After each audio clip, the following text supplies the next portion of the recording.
ليه بنفقد الحماس بسرعة؟ وإزاي نكمل من غيره؟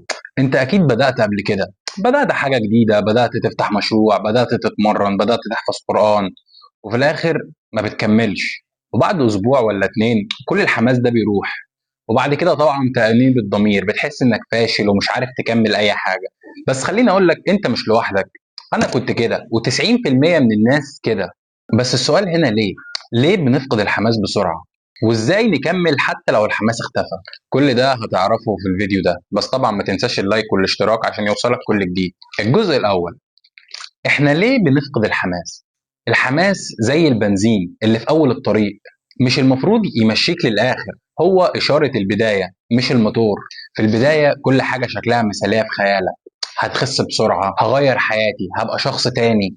ولكن أول ما بتبدأ بتلاقي فعلا التعب الحقيقي، الروتين، الضغوط، النتائج البطيئة، وده بيقتل حماسك، لأن الحماس مبني على الصورة اللي في دماغك، لكن الشغل الحقيقي بيبقى غير اللي في دماغك. الجزء الثاني، المشكلة الحقيقية مش في فقدان الحماس، المشكلة إن إحنا بنتعامل مع الحماس كأنه شرط، يعني لو مفيش حماس يعني خلاص مش قادر، مش هشتغل، وده غلط.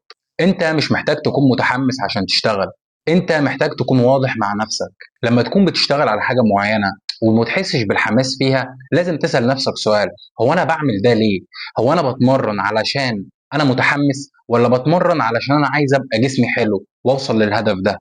الناس الناجحة مش دايما متحمسة، الناس الناجحة دايما منتظمة. الجزء الثالث، ازاي نكمل من غير حماس؟ هم 4 خطوات. اول واحدة، اربط العادة بهدف اكبر منك. يعني ازاي؟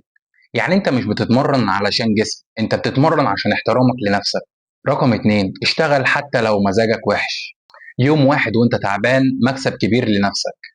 رقم 3، خلي خطواتك صغيرة جدا، يعني مش لازم ساعة تمرين، ربع ساعة كويس، مش لازم 3 ساعات مذاكرة، برضه ربع ساعة كويس، البداية.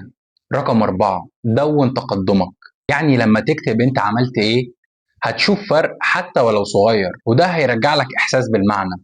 الخلاصة، مفيش حد بيكمل علشان متحمس، هو اللي بيشتغل حتى لما نفسه تكون مش عايزة، وده الفرق يا صديقي بين اللي بدأ واللي وصل.